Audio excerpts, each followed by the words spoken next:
Welcome back to another episode of Twisted Metal Companion. I'm Peter. Today, you guys, we have an interview. We have somebody from season two, from episode one. We have Halle Tator joining us as Young Raven. How you doing, Halle? I'm doing so good. Thank you so much for having me, Peter. I was so thrilled to be a part of the show in season two, so I'm so excited. Any excuse to talk about it. This is awesome. Yes, no, well, thank you for giving me the opportunity. I don't know if it's because it's a Peacock, but I've spent most of my coverages with like something like a Netflix, and so I kind of know how to get like the screeners and interviews. Peacock, I've been finding some challenges here, and I think with season two releasing weekly, like this unique format, that's also challenging. I'm sure there's like managers and people involved on the Peacock side that are probably trying to keep things close to the chest. So again, thanks for the opportunity. Of course. Um, so because season two just dropped, I kind of want to start off like what has the reception been with friends and family and fans? It's been great. It's been really excited. It's exciting. It's been so nice to see like so many people supporting me and watching it, my friends and my family, and just like random people that I know that either watch the show and are like, whoa, that's you, or just people like from the past who are reaching out about it and getting even though like I'm only in, the one episode, I'm very shocked by like the amount of people following me on Instagram or some random messages. It's just really nice to see that the scene definitely made an impact on the fans. And yeah, it's so nice to see the people in my life supporting me for sure. Yeah, I love seeing it. I mentioned to you off mic, your parents follow me, and I just kind of love seeing family members, sharing things that I'm making in support of their loved ones. So it's truly amazing. Um, where did early on did you feel like you wanted to be a performer? Like, what was young Hallie like? Yeah, it was very early on in my life. The story is pretty crazy. I was 5 years old and my parents took me to see a musical, The Sound of Music. I live in Toronto, born and raised here. So it was a production of Sound of Music in Toronto. I was five and I turned to them at intermission and I said, that's what I want to do when I'm older. And they were like, okay. And they signed me up for singing lessons and they bought me a little piano and I started my journey into wanting to have a career in the arts. Yeah. Oh, wow. Oh, wow. So really early on, so you play instruments, you sing, I it started with dabble. a bit of piano. I haven't been playing as very much lately. I would love to get back into it, but yeah, it started with really a love for musical theater after I saw The Sound of Music, and I just knew I wanted to perform in some capacity. Yeah, the dream really started off in musical theater, and then as I got older and I did more theater, I realized that acting was really what I loved about it. So I started to kind of shift my focus into just more acting. I love musical theater, but I not in a career path, more of a Hmm. hobby. Yeah. Okay. We'll circle back to the theaters. So it sounds like going to see that play at a pretty young age and kind of getting started at a young age kind of gave you some confidence really early on. Um, I found a really neat thing on you online, and are you familiar with Courtney Cox, the actress from Friends? I Okay. had a feeling Do you know that's where what do you know I where this is going? I do know where this is going. Okay, can you share the moment that you were brought on stage by Bruce Springsteen at a concert? Yes. I was 10 years old and honestly, I didn't have much idea who Bruce Springsteen was, but my dad was a very big fan. So we went really early. We were in the front row. And similar to Courtney Cox, how she was brought on stage, and that's what started her career. But I'm pretty sure Courtney Cox was a plant. I was not a plant in the audience. But yeah, since I love performing at such a young age, my dad was like, Bruce Springsteen brings a kid up every show. He sings the song with them, Waiting on a Sunny Day. So he taught it to me and he's like, do you want to do that? I was like, sure, we can try. Why not? I would love to go on stage in front of 60,000 people at 10 years old. So my mom made me a little sign and put me in the front row and he brought me up on stage and it went pretty viral. I don't know if like not much was happening in the world at the time because it was on like every news station. They were coming to my house every day. But I loved it. Like I loved, I loved being on stage and being in the spotlight. I can't even believe like the guts I had at 10 years old to just like fearlessly go up there. I don't think it would be the same now, but it was a pretty cool moment for young Hallie. Now, when's the last time would you say you saw that clip, or how vividly do you remember that experience? I remember it pretty vividly actually. Yeah, it's crazy how vividly I remember it considering it was a while ago, but yeah, I think it's just because it's talked about so much. I feel like I saw the clip. It's like whenever someone new in my life learns about it, I end up watching it. But yeah, when I was younger, I was like kind of embarrassed about it. I was like, I didn't really understand who Bruce Springsteen was at that age, and I was like, yeah, it was cool. I went on stage, but now I've really grown to appreciate it and like how lucky I was to have that experience, and it was super cool. So every now and then, when someone in my life is like, "What's that happened to you?" I'll be like, "Do you want to see it? It's pretty crazy." It's pretty wild, and you knew just what to do, right? Like you've had some experience in front of a crowd, probably not this size, but at one point towards the end, you say, "Come on, Springsteen fans." That Yeah. was pretty awesome. That was pretty awesome Yeah. for a And 10-year-old. No, you know, yeah, I was definitely like I was a performer at a young age. I knew how to work the crowd, apparently. yeah, yeah, you did, and it looks like you continued into like acting in high school. I don't know if you guys call it something different in Canada. Yeah, I yeah, okay, yeah, because I know you guys say like grade nine instead of like freshman year, stuff like. yeah. But it's still high school too. But you're right about the grade. Okay, yeah, I also found like I think you guys did a satirical like a trailer like in school for like a teen drama called Splattered. Is that I must have gotten like half of that right. No? I see. So like the Bruce Springsteen thing, I remember super vividly in high school. It's- Not so much, but it sounds like That's something. what. Yeah, I did do a lot of. I was very interested in theater in high school. As a hobby, I still wanted to do it as a career. I just wasn't really there yet on the path. But yeah, I went to a drama high school and then I continued on and doing theater. I graduated from university last year with a BFA in performance acting and theater. Congrats. It's again, just a little bit that is out there on you. It does look like you really love this craft. And hopefully I remember to circle back on that. But now I want to kind of get into theater. You said that that's not really something that you were possibly pursuing as a career, but what did get you to kind of start doing some of the theater productions? Yeah, I always loved it growing up. It was like my favorite thing to do. And like I said at 5, like I want to do that when I'm older. I always knew I wanted to do it. And then I would say when I got to about grade 12, and I was thinking about what I wanted to do for university, I really was like, performance is really the only option for me. It was the only thing I could really see myself doing.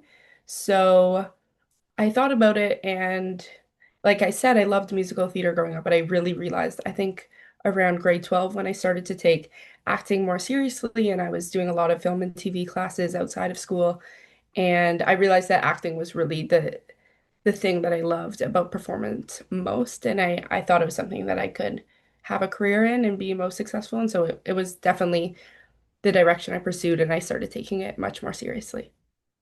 Have you considered something like coaching in some aspect in acting? I saw that you did several reads with like actors in the past as well. Yeah, I actually do a little bit of coaching. I also work full time right now at a theater academy in Toronto as their creative director.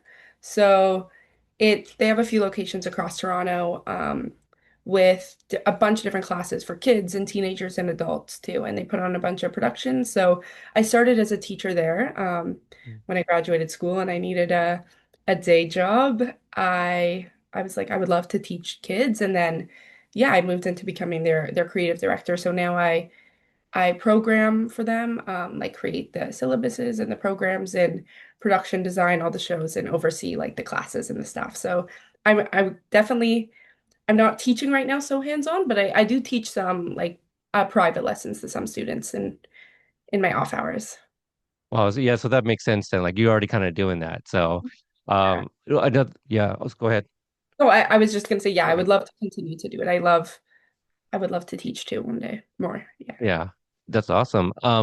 Now I did learn that you were at university during COVID, like the lockdown and all of that. So you were obviously, oh, because I have a son who had to do distance learning at grade four, I believe it was 4 or 5. But anyway, it's so that's completely different. But you later in your career, well, not later in your career, but later in life, you're trying to start your career, and I don't know if you were kind of doing auditions around that time, but how did things change for you in the process, in terms of acting during that time? Yeah, so I started auditioning just before COVID. So I had experienced in-person auditions for a very short period of time. And then of course COVID happened and everything went virtual and I was starting theater school. So the first year was completely online. So that was definitely a crazy experience to be online every day with people that you've never met in person doing very weird and vulnerable things to your Zoom screen. Well, everyone's muted and not talking and looks like they're falling asleep. So it was definitely an interesting experience. I would not recommend, but that being said, I'm happy I did it and just got it over with. I didn't really want to wait till after the pandemic. I was so eager to get started and, get my degree and then start my career. So yeah, that was definitely a lot shifted when that happened. I was still auditioning throughout school, not as much, but virtually and yeah, doing school virtually for the first year and a half. That must have been wild. And as far as you know, is that kind of what is going to be expected going forward now, kind of doing self-tapes instead of in persons, unless it's like this is the person we're probably looking for. Let's do a callback. Yeah, at least I can't speak for anywhere outside of Toronto, but I assume the industry is probably the same in many places. But yeah, in Toronto, everything is pretty much self-tape. So a few auditions are over Zoom, depending on like certain casting directors prefer Zoom, but the large majority are self-tape. So you just receive your audition sides, you take a video, you send it, and then once you get further, like callbacks can be in person. But yeah, the majority is all virtual, and I've spoken to a lot of people in the industry, and I think it's gonna stay like that for a little bit. Yeah, I think that would be a good transition into talking about Twisted Metal, since we're on the topic of auditioning. Now, since you play Young Raven, it's a character that is from the video games, and in season one, we're introduced to a Raven played by Nev Campbell. Now we have Patty Guggenheim, and you're playing the younger version of her. Well, first off, how did you come across like the role for Raven, and how? Well, and what were they looking for? Because it is a specific character, and now it's also in essentially recast for season two. Yeah, so I just got the audition like I receive any audition from my agent. Not that much information. I actually was like a couple days ago when we discussed coming on, I was just thinking so much like back on like the journey and everything. And I pulled up the email from when I got my audition because I was so curious like what I got at the time and what I know now. But yeah, they didn't give too much information on the character. It was a picture like that they wanted someone to look like Raven. I don't remember if it was Patty or anyways, there was a Hmm. picture they were looking for a lookalike and yeah, and then it was just a scene and I did my own research on the show and whatnot. Okay, and I was about to ask that if you had any connection or history. Did you at least know about like the season one before this role? Yeah, I had heard about it before. I love Anthony Mackie, so I had heard about the show, but I hadn't watched it yet. I remember before I auditioned, I think I watched the first episode of the season just to like understand the tone and what it's about. And then I did a little bit of research, but I don't think I understood until I got the role how like I didn't know how much information was already out there about Raven because of the video game, just because I'm not really a video game player. So I didn't know too much about her already. And then once I got the role and before when I was preparing for set, I did some more research and I found, more of the backstory from the game and some more information about her. And so I'm trying to make sure I navigate this. So you didn't know too much about the character's backstory for the audition, and then you did research after booking the role? Yeah, I did. I feel like most of my research before the audition was kind of getting familiar with season one of the show. Like what's it about, the tone, watching the first episode. But I didn't realize that like this character existed so much already. Mm. And so I found more of that information after. But yeah, it was really cool to learn a lot about her through her story on the video game. Yeah, I remember when I did get the audition, I was so excited. Like it's weird because you get as an actor, you get auditions like all the time and sometimes you don't really like think twice. You're like, okay, I'm gonna do this. It's pretty routine, it's pretty mundane because if you let yourself think too deeply about each one, it's yeah, I don't know. I feel like it It ruins it'll get to your head a little bit, no, it'll just get to your head. I like to just take it as an opportunity to just do what I love and just portray the character without thinking of like, oh, what if I get this or what would this experience be like for me?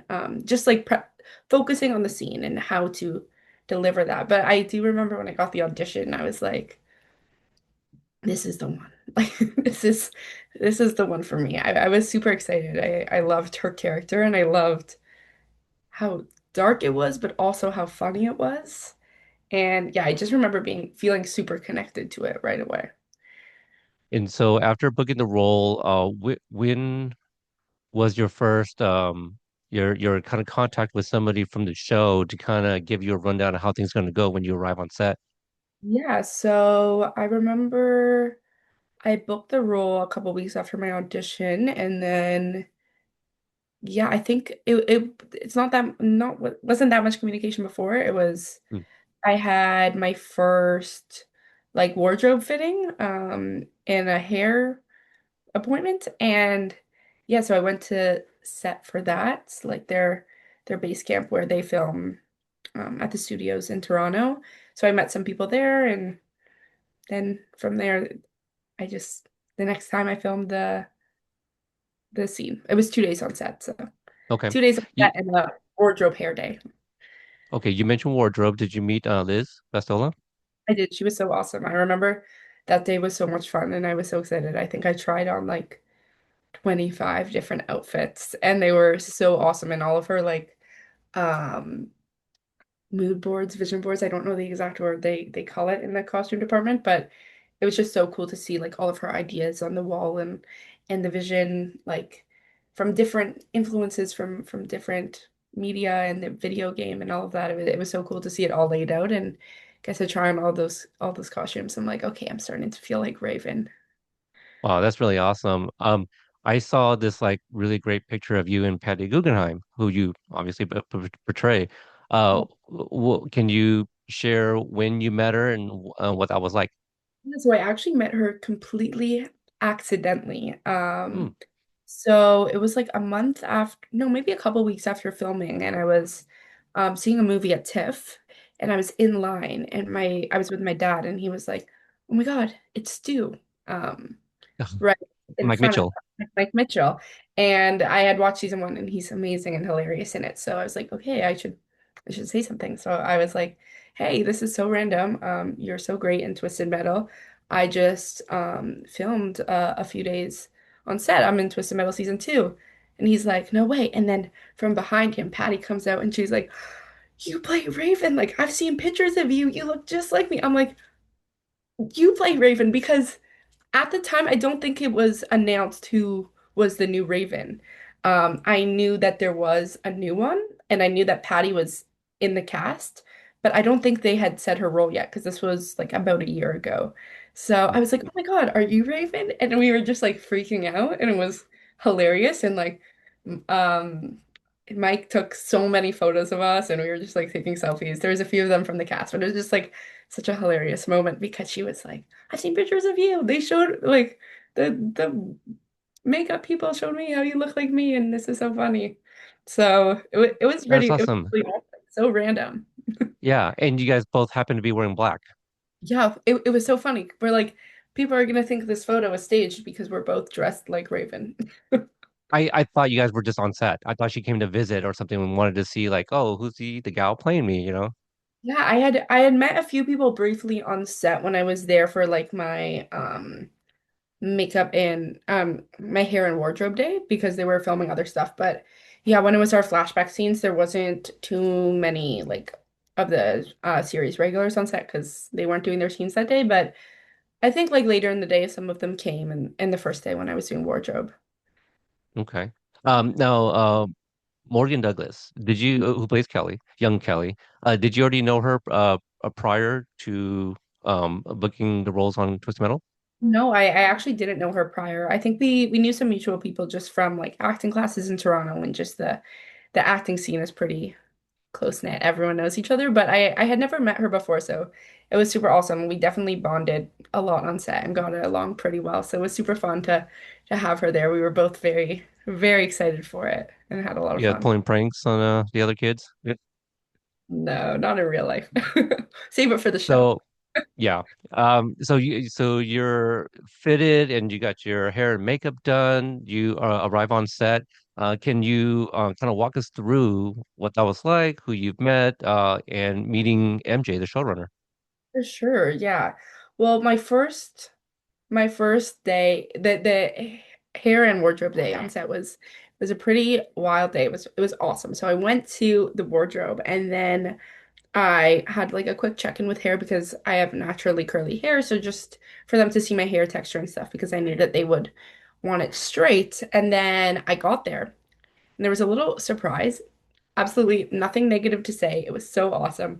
I guess there was just a little bit of a miscommunication. It ended up working out so well, but I wasn't aware that I had to dye my hair black because I have a very light brown hair. So I got to the hair people and they were like, "Okay, so are we dyeing your hair?" And I was like, "I don't know, but sure." I was like, I didn't know that before, but I'm down because like I'm just so excited to be here.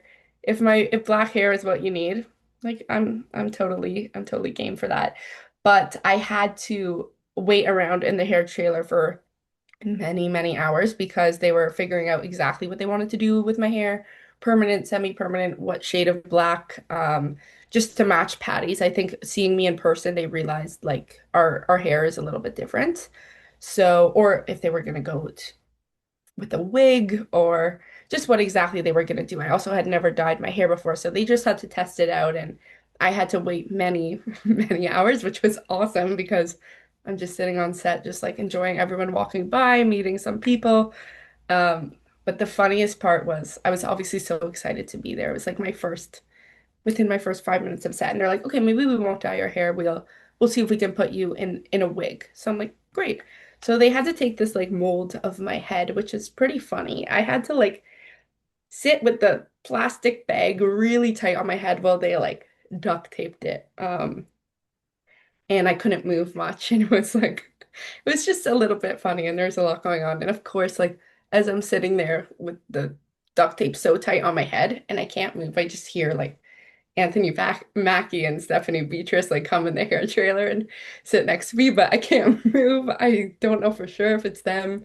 I can't say hello. So it was just like a very funny day. And then I ended up meeting some other people that day. Sailor was awesome.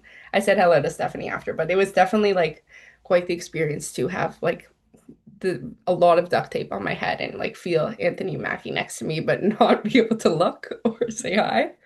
So that was a really funny day. And then after that happened, they dyed my hair. I liked it. It was great. I looked more like Patty, and it was kind of awesome that I had like black hair for a few months. Now it faded, but everyone's like, "Why do you have black hair?" And I was like, "Actually, you should watch Twisted Metal." So it was very good promo to have a different hair color. But yeah, Yeah. so that was the first day. That was pretty awesome just to see how everything worked. I got like a little sneak peek.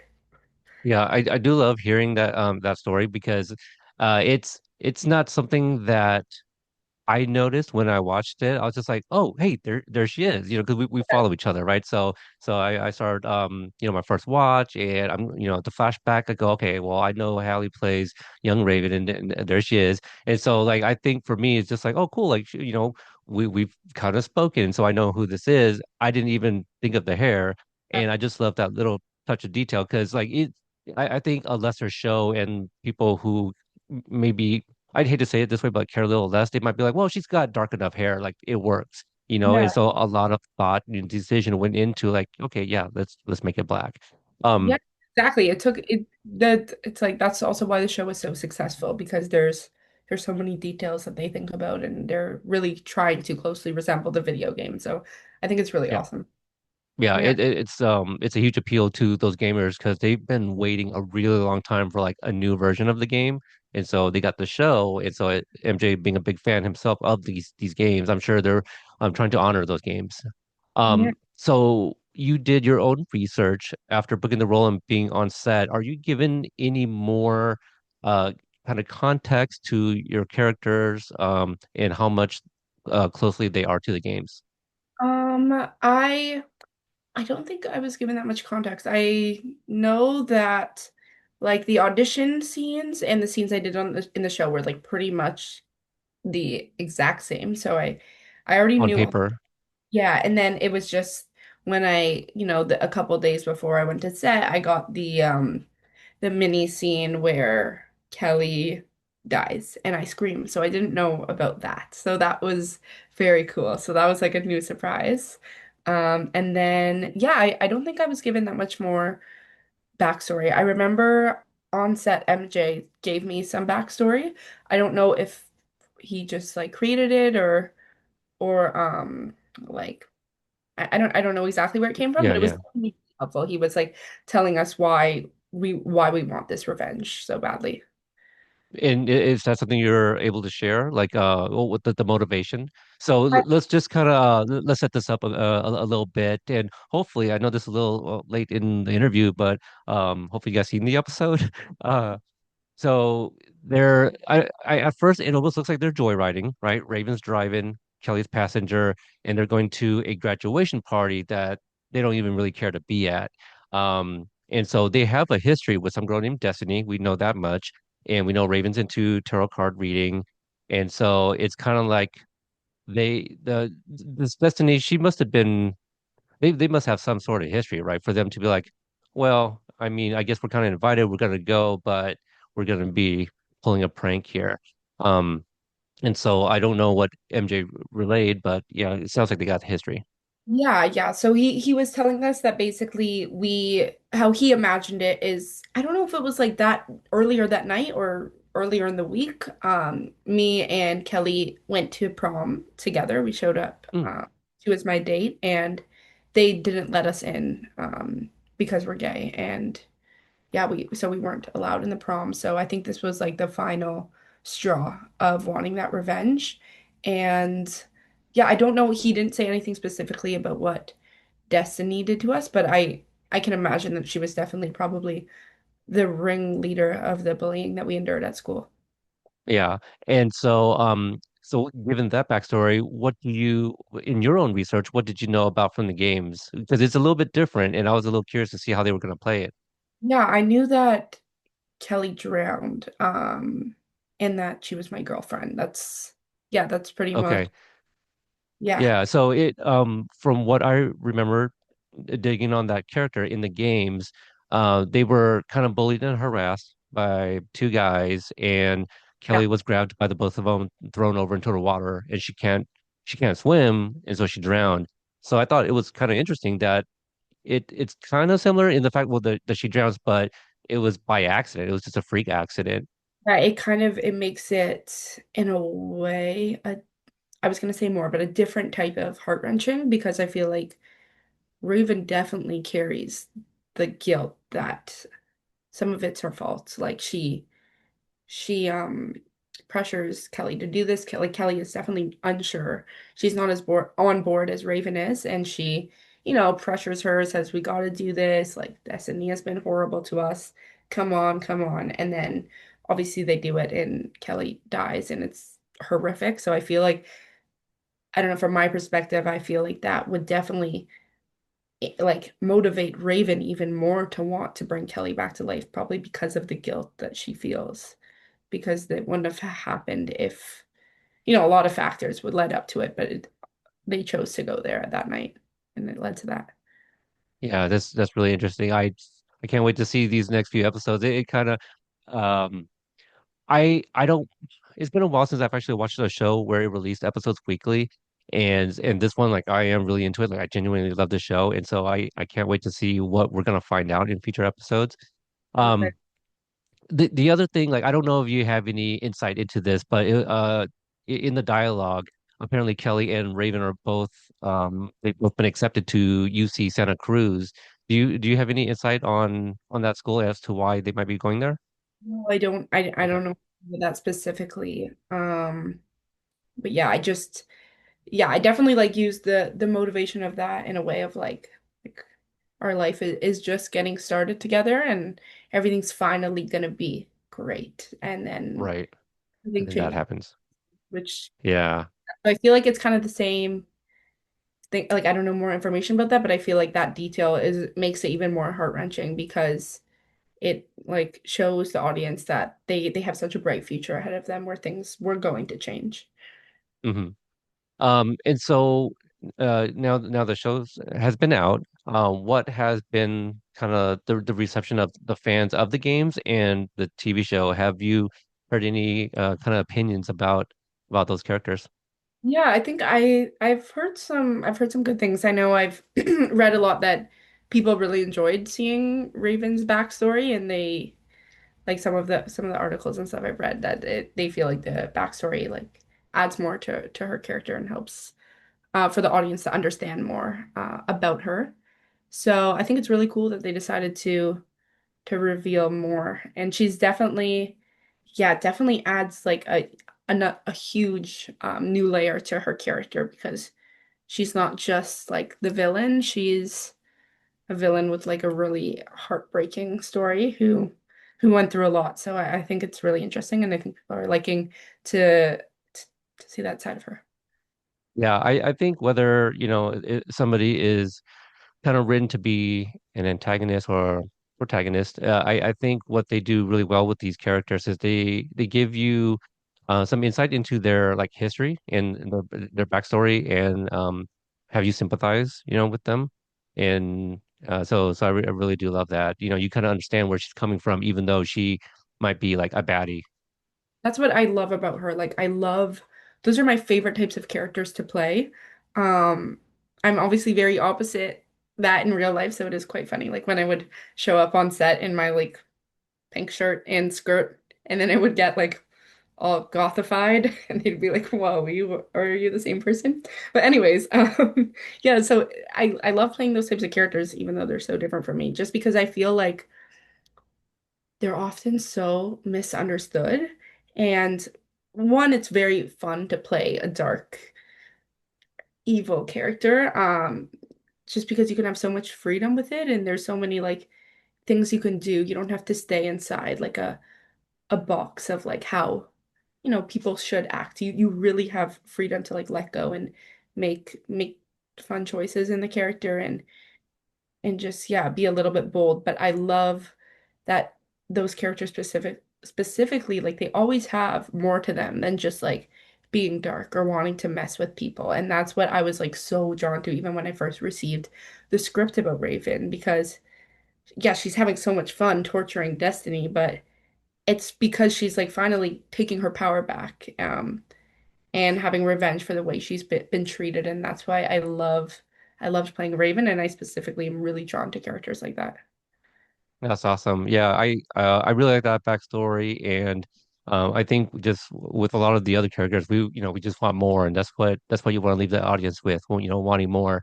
Um, as we get ready to wrap up, is there anything in the works that you're able to share to kind of keep an eye out for? I did see that there is a short film in production, post-production, Yes, horror I did. genre. Yes, I did. I shot a horror short film a few months ago. I don't know exactly the plans for that, but definitely. hopefully some things to come for the future. It was a being on Twisted Metal was a really awesome experience that I feel really grateful to have had. All right. And let's because you have like this experience reading with other people and coaching and what you do as like a day job or did, do you have what advice can you give to people that are looking to get into the business? Oh wow, that's such a crazy question. I mean, I'm still trying to break in, and so I'm trying to think what things I tell myself as well, in like a motivating way to, keep going because it is difficult. So I would say the same things to myself, that I would say to other people, and that is just I do believe that hard work and passion is just what you should always hold on to, and that will always get you where you want to go, and just doing the work, that it's like chasing any dream, that's not easy to achieve. It requires a lot of hard work and passion, but if you love it, um, like you have to do it. It's like how I was talking about my past and how I realized like when I got to the end of high school, I really wanted to pursue it. Like if there's nothing else you can do, if there's nothing else you can see yourself doing, like chase what you want because that's what's ultimately going to make you most fulfilled in life and make you the happiest, even if it's hard work, passion, and then that's what I tell myself, and that's what I would tell anyone, regardless of what they wanted to achieve, acting or something else otherwise.